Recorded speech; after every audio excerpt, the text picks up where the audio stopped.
अस्सलाम वालेकुम। I am Satyan Ali, lecturer in higher education department KPK में ईटा के थ्रू आने वाली टीचिंग जॉब्स की तैयारी के सिलसिले में एमके प्रिपरेशन के प्लेटफॉर्म से सेशन का आगाज कर दिया है।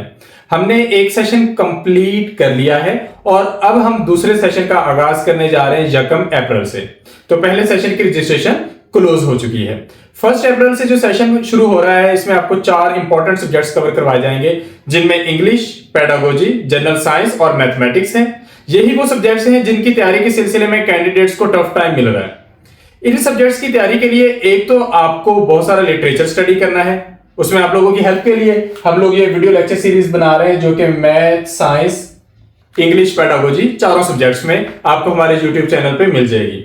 उसके साथ साथ हम सेशन में आप लोगों को डाटा प्रोवाइड करके आपके रिटन टेस्ट कंडक्ट करवाएंगे ताकि आप लोगों की बेहतरीन तैयारी भी हो सके, साथ साथ इवेल्युएशन भी हो सके, हमें पता चल सके और आपको भी कि आपकी कितनी तैयारी हो गई है, आप कहां पर मिस्टेक कर रहे हैं और वो मिस्टेक साथ साथ कवर हो जाए ताकि आप पेपर वाले दिन वो ना करके आए। क्योंकि अक्सर लोग ये कहते हुए पाए जाते हैं कि आता था पेपर में पता नहीं चला।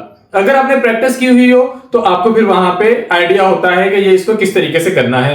तो इस सिलसिले में हमारा सेशन आपको भरपूर हेल्प करता है। हमारा सेशन ज्वाइन करने के लिए आप डिस्क्रिप्शन में दिए गए फोन नंबर्स पर राब्ता कर सकते हैं। यहां पर आप स्क्रीन पे देख सकते हैं यूनिट नंबर 9 है डाटा हैंडलिंग का, क्लास 5 की मैथमेटिक्स का एक शॉर्ट सा चैप्टर है। इससे पिछले जो 8 चैप्टर हैं या क्लास 4 की मैथमेटिक्स है वो आपको यूट्यूब चैनल पे मिल जाएगी और नेक्स्ट भी साथ साथ वीडियोस अपलोड होती रहेंगी। तो इस चैप्टर में हमने सीखना है कि अगर आपके पास काफी सारा डाटा हो तो उसमें एवरेज की क्या अहमियत होती है और रियल लाइफ सिचुएशन में हम इस एवरेज को किस तरीके से यूज करते हैं।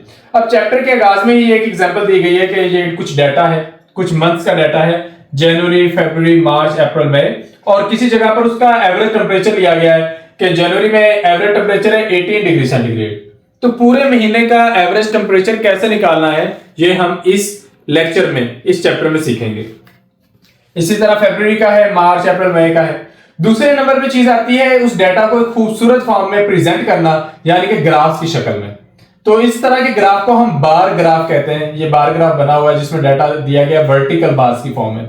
ये हम क्लास 4 में डिस्कस कर चुके हैं कि बार ग्राफ 2 तरह के होते हैं, वर्टिकल, हॉरिजॉन्टल। तो ये वर्टिकल बार ग्राफ है जिसमें हम डाटा को अच्छे तरीके से प्रेजेंट कर रहे हैं। सबसे पहले एवरेज का कॉन्सेप्ट क्या है? एवरेज का कॉन्सेप्ट ये है कि अगर आपके पास एक स्पेसिफिक डाटा है और डाटा एक ही तरह का है और आपने वो सारे डाटा को कंपाइल करना है तो हम उसका एवरेज लेते हैं। एवरेज के लिए हम टोटल जो हमारे पास डाटा होता है, जो वैल्यूज होती है, सबको जमा करते हैं और टोटल नंबर ऑफ वैल्यूज पे डिवाइड कर देते हैं। एग्जांपल देता हूं, यहां पे हमारे पास एक क्वेश्चन है कि we went to seaside yesterday. हम कल समंदर के साथ गए और वहां पर समंदर के पास 16 सी शेल्स पहले कलेक्ट किए, फिर भाई ने 12 और सिस्टर ने 11। अब 3 लोगों ने ये कलेक्ट किए हैं तो उनको अगर इक्वली डिवाइड करना हो तो कैसे करेंगे? तो हम ऐसे देख लेते हैं, पहले देख लेते हैं कि टोटल कितने हैं। हम तीनों को जमा करते हैं तो ये बन जाते हैं 39 और हमने टोटल 3 लोगों में डिवाइड करने हैं तो 39 को 3 से डिवाइड करेंगे तो हमारे पास आंसर आ जाएगा 30। इसका मतलब ये है कि हमारे पास एवरेज क्या हुआ इन 3 नंबर्स का 30। नेक्स्ट, अब यहां पर यह है कि एवरेज का फार्मूला क्या होता है। जब भी आपने किसी चीज का एवरेज मालूम करना हो तो आपके पास जितनी भी क्वांटिटीज हो सबको जमा कर लें, उनका सम निकाल लें, टोटल निकाल लें और फिर नंबर ऑफ क्वांटिटी से आप उसे डिवाइड कर दें। फॉर एग्जांपल हमारे पास एक क्वेश्चन आ रहा है कि length of 5 ropes is 2.4 metre, 0.9 metre, 1.6 metre, 4.4 metre और 3 मीटर। इनकी एवरेज लेंथ निकालें। तो एवरेज लेंथ निकालने के लिए हमें पांचों क्वांटिटीज को जमा करना है। जब हम पांचों क्वांटिटीज को जमा करेंगे तो हमारे पास इनका टोटल बनता है 12.3। एवरेज निकालने के लिए हम टोटल क्वांटिटी से इसको डिवाइड कर देंगे। जब हम 12.3 को 5 से डिवाइड करेंगे तो एवरेज जो साइज आएगा वो 2.46 मीटर आएगा। नेक्स्ट हमारे पास क्वेश्चन को एक और तरीके से देखने की बात है कि एनुअल एग्जाम्स में अली ने 78 मार्क्स एवरेज लिए 7 सब्जेक्ट्स में। तो बताया भी उसने 7 सब्जेक्ट्स में टोटल कितने मार्क्स लिए। अब उसका हम दूसरे तरीके से देख लेते हैं। हमने पहले एवरेज मालूम करनी थी। यहां पर हमारे पास एक ऐसा क्वेश्चन आ गया है जिसमें एवरेज हमें पता है लेकिन हमें टोटल मार्क्स नहीं पता। तो हम टोटल मार्क्स मालूम करने के लिए जो नंबर ऑफ सब्जेक्ट्स हैं उसको एवरेज से मल्टीप्लाई कर देंगे। जब हम एवरेज से नंबर ऑफ सब्जेक्ट्स को मल्टीप्लाई करेंगे 78 को 7 से हमारे पास आंसर आ जाएगा 546। ये ऐसे ही है जिस तरह मैं कहता हूं कि एक बंदे ने 90 एवरेज मार्क्स लिए हैं और सब्जेक्ट है 8, तो टोटल नंबर उसके कितने आए, तो उसके टोटल मार्क्स जो आ गए वो 90 मल्टीप्लाई 8 720 आ गए। तो अमूमन इस तरीके से हम एवरेज निकालते हैं। हम अपने कारोबार में मुनाफे का भी एवरेज निकालते हैं कि मंडे को इतना मुनाफा हुआ, ट्यूसडे, वेडनेसडे, थर्सडे। हम मंडे से लेकर संडे तक 7 दिनों का मुनाफा जमा करते हैं और फिर 7 पर डिवाइड कर देते हैं, तो हमें आइडिया हो जाता है कि एवरेज डेली मुनाफा क्या आ रहा है। तो फाइंड द एवरेज ऑफ 11, 23, 37, 55 और 82। अब एवरेज निकालने के लिए हमने क्या करना है, हमने इनका सम लेना है और टोटल नंबर ऑफ वैल्यू से इसको डिवाइड कर देना। अगर हम इनको जमा करें 11 और 23 को, ये 34 बनता है। उसमें 37 को जमा करें 71 में अगर हम 55 को जमा करें तो ये 126, और 126 में अगर हम 82 को जमा करें तो ये बन जाता है हमारे पास 208। जब 208 को नंबर ऑफ वैल्यू से डिवाइड करेंगे 1 2 3 4 5, तो हमारे पास इसका एवरेज आ जाएगा और वो हम इसको डिवाइड करके मालूम कर सकते हैं। यानी कि उसका आंसर ऑलमोस्ट आना चाहिए 5 4 20 है, और ये शायद यहां पे कितना आ जाएगा। समटाइम हमें डिवाइड करके देखना ही पड़ता है जब चीजें क्लियर ना हो रही है। तो 5 4 are 20। नेक्स्ट हमने चूंकि दो वैल्यूज इकट्ठी यूज की हैं तो यहाँ पे 0 आ जाएगा। 8 है तो ये हमारे पास एक्चुअली आ जाएगा, हाँ जी, डिवीजन में समटाइम प्रॉब्लम हो जाता है। 208 को हमने 5 से डिवाइड करना है ना, तो हम इसे इस तरीके से कर लेते हैं, वेरी सिंपल। 5 4 are 20, ये हमारे पास एज इट इज हो गया। 5 1 are 5, अब ठीक है, तो ये हमारे पास पॉइंट लग गया, 0 आ गया। 41.6 ये हमारे पास राइट आंसर आ गया। डिवीजन करके देख लेनी चाहिए, बाजू अंदाजे में इंसान गलती कर जाता है, तो यहाँ पे हमारा ये इस तरीके से हो गया। नेक्स्ट है, अगर बहुत सारी क्वांटिटीज का जो टोटल है वो 1840 आ जाए और एवरेज जो है वो 115 है, तो अंदाजा करें कि टोटल वैल्यूज कितनी होंगी। आपके पास एवरेज का formula, average some of quantities divided bye number of quantities. अब आपको एवरेज पता है, आपको सम ऑफ क्वांटिटीज पता है, नंबर ऑफ क्वांटिटीज मालूम करना है। आप नंबर ऑफ क्वांटिटीज को इधर ले जाएं, एवरेज को इधर ले आए, तो जब आप इसे ऐसे करेंगे तो ये आप इसको इस तरीके से सॉल्व कर सकते हैं। यानी कि हम एक फार्मूला को रीस्ट्रक्चर कर सकते हैं, अपने हिसाब से जरा मॉडिफाई कर सकते हैं। तो यहाँ पे हमारे पास बहुत सारे नंबर्स हैं जिनको हम एवरेज निकालना है, वो आप निकाल सकते हैं। मैं एक दो क्वेश्चंस आप लोगों के लिए रियल लाइफ सिचुएशंस में से कर देता हूं। मारवा या मरवा recites 9, 11, 12, 10 and 8 ayah of the Holy Quran in 5 days respectively. Find the average number of ayah she recites in 1 day. तो हमने क्या करना है, इनको जमा कर लेना है। जब हम इनको जमा करेंगे तो 9 और 11 20 है, प्लस 10 30 है, इन दोनों को जमा करेंगे 50 है। टोटल 50 आयात उसने स्टडी की है, रिसाइट की है 5 दिनों में। तो जो एवरेज आयात पर डे है वो है 10। नेक्स्ट है, साद है 16 पेंसिल, आमना हैज 20, सारा हैज 15, अहमद हैज 9। एवरेज निकाल दें। आप चारों वैल्यूज को जमा करें और किस पे डिवाइड करना है, नंबर ऑफ क्वांटिटीज 4 है। अच्छा, एवरेज नंबर स्टूडेंट्स है 18, स्कूल जो है सिटी में। The average number of students in 18 schools situated in a city is 1150। अच्छा, 18 स्कूल है और वहां पर एवरेज स्टूडेंट इतने हैं, तो हमने अंदाजा करना है कि टोटल स्टूडेंट्स कितने हैं। तो टोटल स्टूडेंट्स के लिए हम एवरेज को 18 से मल्टीप्लाई कर देंगे, क्योंकि एवरेज आपको दी हुई है। नेक्स्ट है ऑन एवरेज।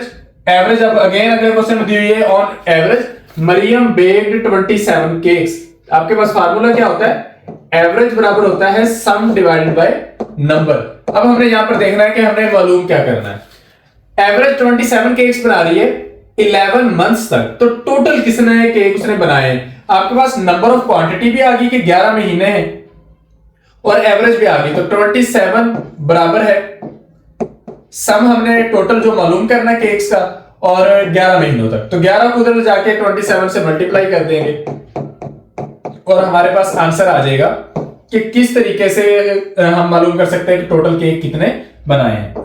तो ये सिंपल सी कैलकुलेशंस होती हैं, यानी कि मैं आपको कुछ इस तरीके से समझा देता हूं, आपको जरा बेहतर आइडिया हो जाएगा।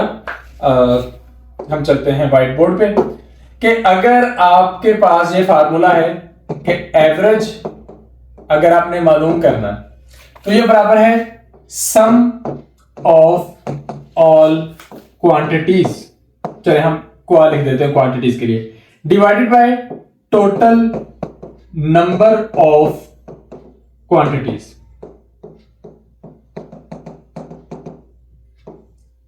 चलिए यहां भी कंप्लीट कर देते हैं। अब ये है आपके पास एक जनरल सा फार्मूला। अब एवरेज मालूम करने के लिए ये फार्मूला लग जाएगा। फॉर एग्जांपल मुझे एवरेज पता है और मुझे सम मालूम करना है, तो सम मालूम करने के लिए क्या हो जाएगा, सम इधर का इधर ही रह जाएगा क्योंकि पहले ही ये न्यूमरेटर है। जो इधर वैल्यू इसको इधर ले आएंगे, इधर डिवाइड हो रही है, इधर आके ये मल्टीप्लाई होगी, तो ये हो जाएगा एवरेज मल्टीप्लाई टोटल क्वांटिटीज। ठीक है, तो ये इस तरीके से हो जाएगा। अब अगर फॉर एग्जांपल मुझे ये टोटल नंबर ऑफ क्वांटिटीज मालूम करनी है कि टोटल क्वांटिटीज कितनी है, तो इस फार्मूले में हम क्या करेंगे, इसको इधर ले आएंगे, एवरेज को इधर ले जाएंगे, तो टोटल क्वांटिटीज बराबर होंगी sum of all quantities divided by average. तो तीन तरीकों से आप इस फार्मूले को यूज कर सकते हैं अपनी मर्जी के अकॉर्डिंग। ये आपको कहां पर बेनिफिट दे रहा है उस हिसाब से आप इसको सॉल्व करते जाएंगे और चेक करते जाएंगे। तो ये हो गया एवरेज मालूम करने का तरीका। नेक्स्ट है organising the data using a bar graph. Bar graph कैसे बनाने हैं, ये एमसीक्यूज के टेस्ट के लिए इंपॉर्टेंट नहीं है। जो इंपॉर्टेंट इंफॉर्मेशन थी वो हम क्लास 4 में डिस्कस कर चुके हैं कि बार ग्राफ क्या होता है। दूसरे नंबर पे बार ग्राफ में एक एक्स एक्सिस होता है, एक वाई एक्सिस, और बार ग्राफ दो तरह के होते हैं, वर्टिकल बार ग्राफ और एक हमारे पास होते हैं हॉरिजॉन्टल बार ग्राफ। तो हम दोनों तरह के बार ग्राफ देख सकते हैं। बार ग्राफ में मोस्टली हम कलर्स का यूज करते हैं मुख्तलिफ वैल्यूज को दिखाने के लिए, वो हमारी अपनी मर्जी होती है, उसमें कोई इतना इशू नहीं है। नेक्स्ट है बार ग्राफ की रीडिंग करने का तरीका, ये भी यहां पर हमारी रिक्वायरमेंट में नहीं आता। तो यहां पर ये हमारा चैप्टर इस लेवल पर आकर हो जाता है कंप्लीट, क्योंकि जो चीजें हम यहां पर सीख रही थी वो हमने सीख ली। अब हम एक्सरसाइज करके देखते हैं और देखते हैं इसमें से क्वेश्चन के आंसर क्या है। The average of a number of items can be found by, average कैसे निकलता है, dividing the sum of items by number of items. हमने डिवाइड करना होता है।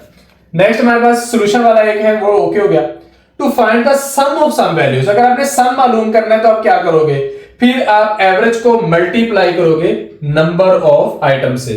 अभी हम यही बात डिस्कस कर रहे थे, तो ये वाला क्वेश्चन भी आप लोगों का हो गया। नेक्स्ट है, अगर आपको सम बता दिया जाए कि कुछ वैल्यूज का जो टोटल है वो 600 है और एवरेज 50 है, तो बताएं कितनी क्वांटिटीज हैं। अब इस सिलसिले में आपने क्या करना है, आपने क्वांटिटीज मालूम करनी है। तो मैं अभी जिस तरह पीछे बता रहा था कि क्वांटिटीज को आप इधर से इधर लाएंगे, एवरेज को इधर ले आएंगे, तो जो फार्मूला लगेगा वो होगा सम डिवाइडेड बाय एवरेज। सम है आपके पास 600 और एवरेज जो आपके पास है वो है 50।